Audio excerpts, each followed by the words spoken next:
Hoje estamos iniciando uma série chamada O Novo Nascimento, essa é a lição número 1, e são lições preparadas pelo pastor Stephen Davey. Existe uma velha fábula de um árabe montado num burro, viajando por uma estrada de terra. Ele se deparou com um pássaro deitado de costas, com suas finas perninhas esticadas para o alto. O árabe pensou que estava morto, mas quando chegou um pouco mais perto, ele percebeu que, na verdade, esse pássaro estava vivo.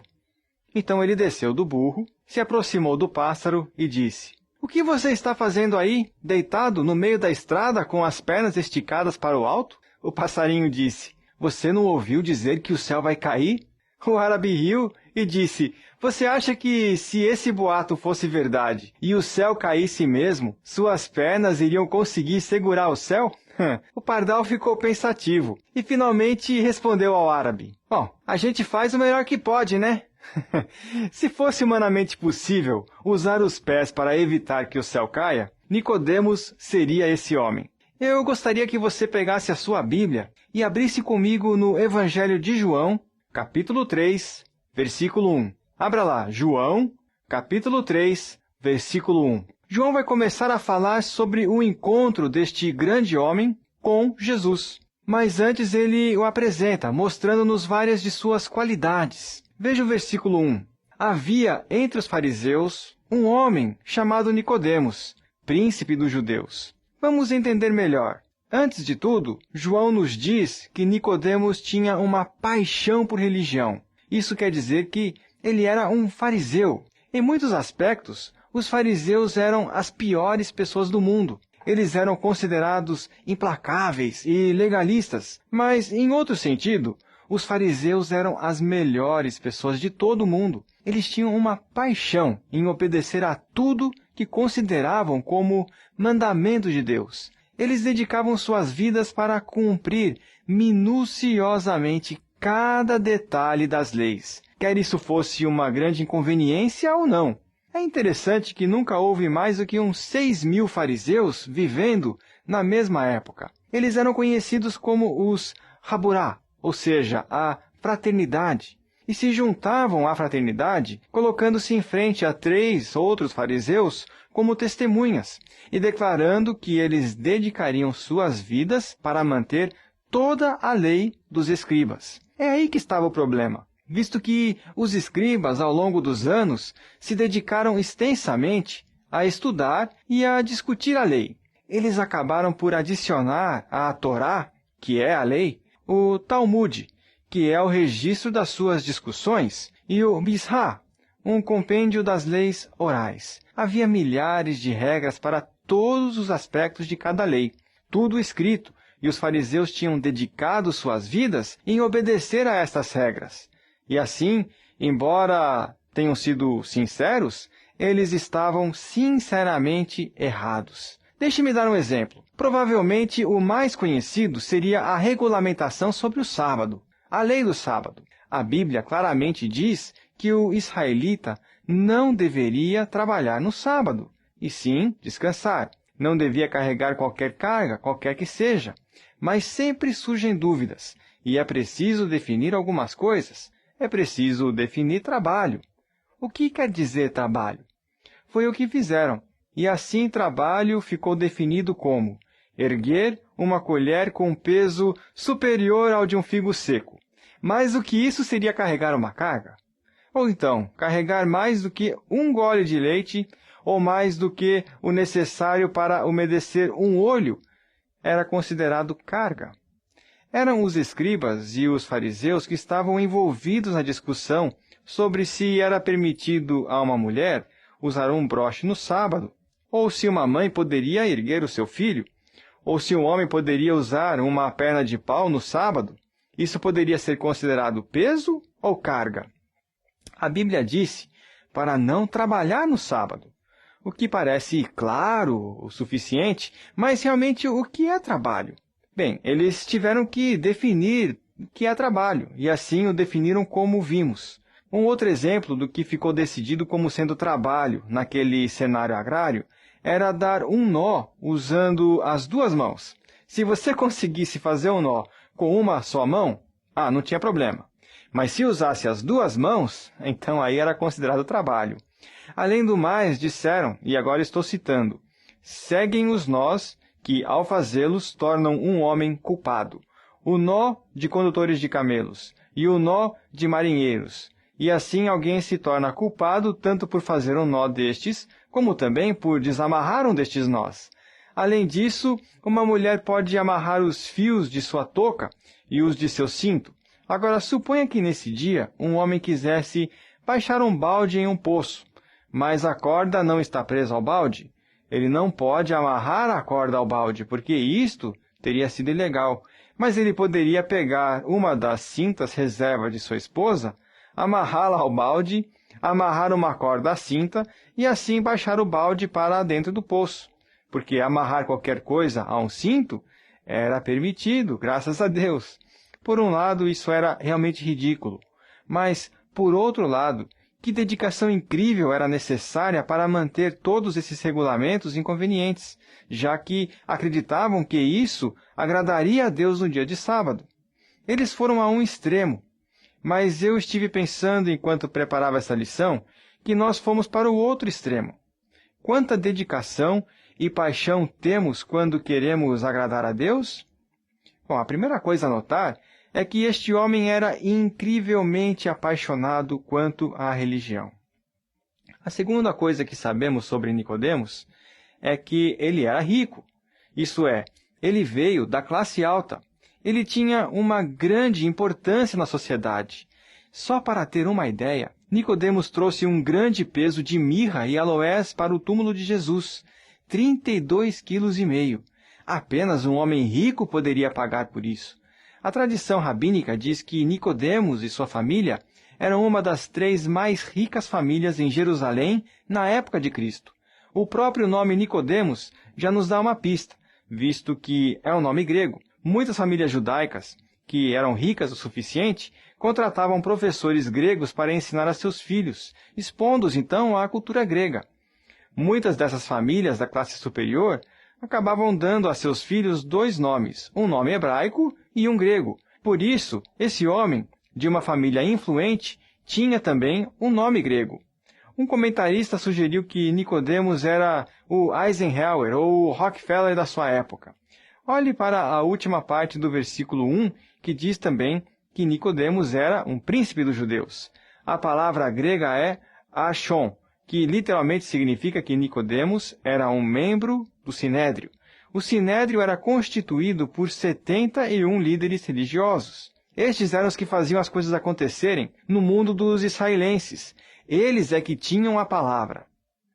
Esses homens determinaram e desenvolveram a constituição do governo de Israel. Era preciso ser incrivelmente influente para se tornar um daqueles 71 homens. Nicodemos tinha conseguido esse feito. O Sinédrio era como o Supremo Tribunal Federal. E é interessante notar que um dos deveres do Sinédrio era provar qualquer suposto profeta para determinar se ele era verdadeiro ou falso. Acho que isso é o que está acontecendo aqui em João capítulo 3. Agora vá até o versículo 10. Jesus respondeu e disse-lhe: Tu és o mestre de Israel, e não compreendes estas coisas? O artigo definido "o" poderia levar à seguinte tradução: Você não é o líder, o famoso mestre em Israel? Evidentemente, Nicodemos era muito popular e a sua reputação era altíssima. Afinal, ele era o mestre. Ele conhecia os fatos da Escritura, mas como você vai descobrir, não conhecia a verdade das Escrituras, e é para isso que João está nos preparando. Veja que o final do capítulo 2 de João nos diz que Jesus conhecia o coração humano. Logo depois nos é apresentado um homem, e que personalidade! Ele era a personificação da tradição cultural judaica. Ele era educado, era um líder religioso e veio de uma família influente.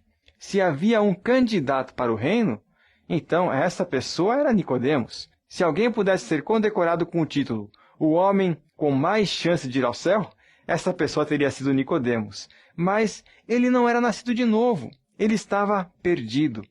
Veja o versículo 2. Este, de noite, foi ter com Jesus.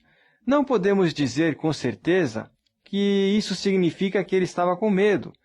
Talvez porque, como os sabinos ensinavam, o melhor momento para estudar a lei é de noite. Rabi, diz ele, sabemos que és mestre vindo da parte de Deus, porque ninguém pode fazer estes sinais que tu fazes se Deus não estiver com ele. Lembre-se que naqueles dias havia um furioso debate se o poder de Jesus vinha de Beelzebu, ou seja, Satanás, ou de Deus. O que Nicodemos está dizendo a Jesus é: olha, eu estou do lado dos que acreditam que você é de Deus. Eu acredito no que você ensina. Por outro lado, podemos dizer que esta foi uma maneira educada de abrir a porta para Jesus compartilhar com Nicodemos a sua principal mensagem. Estava querendo quebrar o gelo. É como se ele dissesse: Jesus, hoje de manhã eu o vi expulsar os vendedores do templo. E eu sei que somente o Messias pode legitimamente exercer autoridade sobre o templo. Qual é a sua principal mensagem? Se você realmente vem de Deus, se você tem o seu poder, o que você está tentando comunicar? No versículo seguinte, o versículo 3, Jesus dá a resposta. A isto respondeu Jesus: em verdade te digo que se alguém não nascer de novo, não pode ver o reino de Deus. Esta é uma afirmação chocante. Por quê? Porque Jesus está dizendo ao principal candidato ao reino de Deus que ele mesmo não estará lá. Nicodemos fez muitas coisas boas, mas Jesus está dizendo que ele não fez a coisa certa. Nicodemos, sendo um judeu fiel, se considerava como já fazendo parte do reino. Ele é um herdeiro. Ele tem direito a tudo que está relacionado a Deus, porque é um judeu. Ele é um filho de Abraão. Por isso, a afirmação de Jesus é chocante. E, além do mais, é uma afirmação difícil de entender. O que quer dizer nascer de novo? Foi a pergunta de Nicodemos. O versículo 4 diz: perguntou-lhe Nicodemos: como pode um homem nascer sendo velho? Pode, porventura, voltar ao ventre materno e nascer segunda vez? Pobre Nicodemos, não consegue entender. Mas a verdade é que nós tampouco entenderíamos se não houvesse o resto desse capítulo. O que Jesus vai fazer aqui é dar a Nicodemos 3 ilustrações que explicam o que é o renascimento e como obtê-lo. Ele vai também explicar o que chamamos de salvação. A primeira ilustração é o nascimento físico. Olhe o versículo 5. Respondeu Jesus: em verdade te digo, quem não nascer da água e do Espírito não pode entrar no reino de Deus. Não pare aqui, ou você vai entrar em apuros. Ele explica no versículo 6. O que é nascido da carne é carne, ou seja, da água. O que é nascido do Espírito é Espírito. O que realmente significa nascer da água? Bom, eu descobri cerca de meia dúzia de interpretações, que é uma referência ao aspecto de purificação na Nova Aliança, que é uma referência à purificação pela palavra, ou que é uma referência ao Espírito Santo, ou uma referência a João Batista e seu batismo para arrependimento, também que é uma referência à necessidade do batismo com água. Deixe-me brevemente falar sobre esta última interpretação, porque ela é a mais perigosa. Nesta passagem, Jesus não estava ensinando que o novo nascimento vem do batismo das águas. De fato, no Novo Testamento, o batismo nas águas nunca é uma ilustração de nascimento, e sim de morte. Enquanto o batismo é necessário para a obediência espiritual, ele não é necessário para o nascimento espiritual. Caso contrário, a salvação não seria simplesmente recebida como dádiva, mas sim recebida por mérito, através de um rito. Se o batismo salvasse, teríamos problemas também no que diz respeito aos santos do Antigo Testamento e ao ladrão na cruz, e a todas as outras passagens do Novo Testamento que dizem que a salvação é de graça, que ela é uma dádiva a ser recebida. Olha, eu fui batizado com 21 anos de idade, não para que eu pudesse ir ao céu, mas para me identificar com o Senhor, para mostrar a todas as testemunhas que eu estava indo para o céu. Agora, a coisa surpreendente sobre a interpretação de uma passagem da Escritura é que muitas vezes ignoramos o comentário da passagem em si. Jesus está falando sobre nascer de novo. Ele está dizendo que, além de nascer fisicamente, você tem que nascer espiritualmente. Você tem que nascer de novo. Volte ao versículo 6. Ele diz, o que é nascido da carne, que é o nascimento natural, em primeiro lugar. E o que é nascido do Espírito, é espírito, que é o segundo nascimento sobrenatural. Assim, na analogia de Jesus, aqui a carne, ou o nascimento natural, corresponde ao nascer da água. As palavras gregas, na verdade, significam literalmente nascido para fora da água. É interessante que no hebraico a palavra para dar à luz, na verdade, se refere ao rompimento da bolsa de água. Isso é o que o versículo 5 diz. Você tem que nascer de maneira física para fora da água. Você talvez esteja pensando que isso é óbvio demais. Todo mundo sabe que para ir ao céu, você tem que nascer fisicamente? Bom, você está pensando como um bom judeu, porque é isso que eles pensavam ser necessário. Isto e nada mais. Eles simplesmente pensavam que o fato de nascer fisicamente, na família de Abrão, era tudo. Jesus concorda até certo ponto. Sim, você tem que nascer uma vez da água, fisicamente, naturalmente. Mas, Nicodemos, você precisa nascer de novo, de maneira sobrenatural, espiritual, a fim de entrar no reino de Deus. Em outras palavras, você nasceu na família errada, na raça humana. Você tem que nascer em uma nova família. A essas alturas, o problema que Nicodemos tem é com o Espírito Santo. E a razão pelo qual eu sei disto é que Jesus vai dar uma segunda ilustração. E esta não faz sentido, a menos que você tente rastrear o pensamento de Nicodemos. Ele está dizendo, você está dizendo que eu tenho que ter esse nascimento invisível através do invisível Espírito Santo? Olha, eu tenho problemas com isso. Eu sou realista. Quero as coisas de maneira clara. Eu quero que façam sentido. Bom, Jesus Cristo dá uma segunda ilustração. Então, como a resposta à dúvida de Nicodemos, no versículo 8, ele simplesmente continua. O vento sopra onde quer. Ouves a sua voz, mas não sabes de onde vem, nem para onde vai. Assim é todo o que é nascido do Espírito. F. B. Meyer, mais de 100 anos atrás, escreveu, a nova vida gerada pelo Espírito Santo é tão misteriosa quanto o vento. O que Jesus queria dizer? Bom, para começar, ele está dizendo que o movimento do vento e o movimento do Espírito Santo, no que diz respeito ao novo nascimento, são muito semelhantes. Como assim? Bom, tanto o nascimento espiritual como o vento são invisíveis. Nenhum dos dois pode ser visto, mas os efeitos podem ser percebidos. Eles não podem ser totalmente explicados, mas podem ser comprovados. Você não pode ver o vento que sopra, mas você pode ver o que o vento faz quando sopra. Você não pode ver o Espírito Santo no processo do renascimento de uma pessoa que vem a Cristo, mas você pode ver o resultado desse renascimento. H.A. Ironside, o ex-pastor da Igreja Moody, um século atrás, estava certa vez pregando ao ar livre em Chicago. Ele estava pregando para uma multidão de pessoas sobre a salvação. Um bem conhecido agnóstico, que era professor, doutor em ciências, estava no meio da multidão. Finalmente, o agnóstico se aproximou de onde Ironside estava e lhe entregou um bilhete. Nesse bilhete, ele desafiou Ironside para um debate. Ele pediu que Ironside aparecesse no salão da Academia de Ciências no domingo seguinte para discutir sobre o cristianismo. Ironside pegou o bilhete, leu e então leu em voz alta para a multidão. Depois ele disse, esse senhor teve a gentileza de me convidar para um debate sobre o cristianismo. Em seguida, com todas as pessoas ouvindo, ele disse ao cientista, eu virei e debaterei se você fizer uma coisa para mim.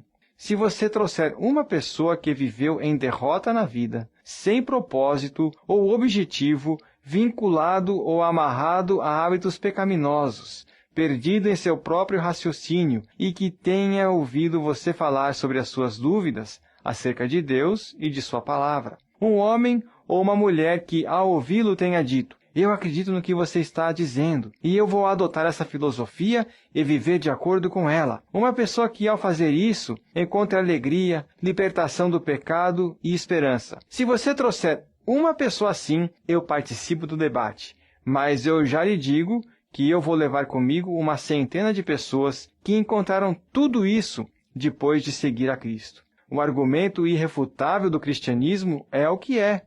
O cristão transformado, o indivíduo que está debaixo da influência e do domínio do invisível Espírito Santo. Agora Nicodemos está mais confuso ainda. Bom, você me disse que eu preciso nascer de novo? Você me disse que é uma ação invisível? Mas eu ainda pergunto, como pode suceder isso? Jesus o repreende de forma suave no versículo 10 e diz: Tu és o mestre em Israel, e não compreendes essas coisas? Agora Jesus dá a terceira e a mais clara ilustração de todas em João capítulo 3, versículo 14, que é o exemplo da serpente de bronze.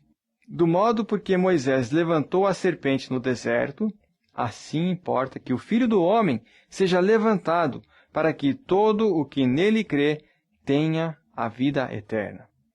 Esse versículo nos remete a uma das histórias mais excepcionais em todo o Antigo Testamento. Nos é relatada no livro de Números. Vemos lá que os israelitas estão em rebelião contra Deus. E assim Deus envia uma praga mortal de serpentes abrasadoras. Elas não eram abrasadoras porque tinham olhos vermelhos ou cores de fogo, mas porque o resultado de sua picada era uma febre ardente que vinha sobre as pessoas até que finalmente morriam. O povo clamou a Deus por misericórdia, e Deus respondeu, dando a sua graça. Ele instruiu Moisés a fazer uma serpente de bronze, colocá-la num poste e levantá-la no meio do povo. Todos aqueles que simplesmente olhassem para aquela serpente seriam curados, milagrosamente. Por que Deus não disse a eles para desenvolverem algum antídoto? Por que não os obrigou a trabalhar para poderem ser curados? Porque isto teria despertado todos os instintos da natureza humana, de se livrar de uma encrenca com a própria força. Mas eles foram orientados a não fazerem um antídoto humano, simplesmente pelo inevitável fato de que não há antídoto que o homem possa produzir contra o pecado. A morte os aguarda. Caso Deus não ofereça uma solução, uma cura, portanto, esse incidente na história de Israel foi uma amostra do que aconteceria com Jesus Cristo quando foi levantado naquela cruz. Ele se fez pecado por nós para que a salvação, a cura espiritual, o renascimento, não venha do esforço humano, procurando curar-se a si mesmo, mas sim para que venha apenas de olhar para Ele confiando somente nele. Você vê, todos nós fomos picados pelo pecado. É uma picada fatal. Qual é o salário do pecado? A morte. Precisamos de um antídoto. Agora, volte para o versículo 14, que diz: Como Moisés levantou a serpente no deserto, assim importa que o Filho do Homem seja levantado. A palavra original para levantado é maravilhosa. Ela é usada 2 vezes falando de Jesus no Novo Testamento. Uma vez quando ele foi levantado na cruz e a segunda vez quando da sua ascensão para o céu. Uma vez foi a sua elevação na cruz para morrer. A outra foi consequência da sua ressurreição, quando ele foi levantado para voltar à glória. Jesus foi levantado 2 vezes. Esta é a cura para a picada do pecado. Jesus Cristo, por meio da sua morte na cruz e por meio da sua ressurreição, o fato de que ele está vivo. O versículo 16 diz: Para que todo aquele que nele crê não pereça, mas tenha vida eterna. O que significa ser um crente? O que Jesus Cristo está dizendo para Nicodemos? O que significa crer? Que não podemos fazer nada além de olhar para a cruz. Bom, eu quero que você feche sua Bíblia, porque nós completamos a exposição até aqui, e eu quero que você simplesmente imagine uma certa situação. Imagine que você vem de uma longa caminhada e está morrendo de sede. Aí você chega a um sítio velho e abandonado e encontra um poço. O poço tem uma bomba. Você corre para o poço e pega na bomba velha enferrujada. E você começa a empurrar a alavanca e ela range cada vez que você mexe nela. Fervorosamente você empurra e puxa, mas não sai nada além de poeira e ar. Por quê? Porque o poço está seco. Não é assim que a humanidade tem feito? As pessoas olham para aquela alavanca enferrujada e dizem: sabe de uma coisa? Está tudo enferrujado. Que coisa horrível.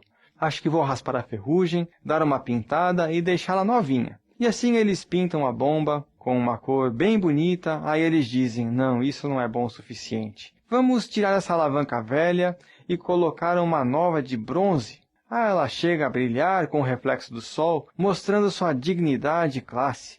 As pessoas vêm de todos os lugares para verem a nova alavanca da bomba. Que maravilha! Muita gente trabalhou na colocação de uma nova alavanca para torná-la atraente e popular. Até músicas são cantadas a respeito da nova alavanca. Vem uma pessoa e pinta um quadro da bomba. As pessoas vêm de todo lugar para olhar. Só que isso tudo nunca vai produzir uma única gota de água. Nicodemos, você está com a bola toda. Você é o cara. Mestre da lei, religioso, respeitável, membro do Sinédrio. As pessoas ficam em volta de você para te escutar. Você é popular, é atraente, você deve ser a pessoa que tem a resposta. Mas tudo o que ele pode fazer é produzir poeira e ar seco. Nicodemos, você precisa sair dessa. Você precisa entrar em contato com o poço de água viva, a pessoa de Jesus Cristo. Quem beber dele jamais terá sede novamente. Você tem que nascer de novo, ser transformado se você deseja um dia ir ao céu. Esse capítulo nos diz que o Filho do Homem desceu do céu. Ele veio do céu para a terra. Por quê? Para que nós possamos ir ao céu. Existe um ditado que diz o seguinte: o pé da cruz tocou a terra, como que declarando que Deus desceu para tocar o homem. A ponta da cruz apontou para o céu, como que declarando que agora existe um caminho, uma ponte. E os braços da cruz se estenderam para os lados, como que declarando, quem quiser vir, pode vir.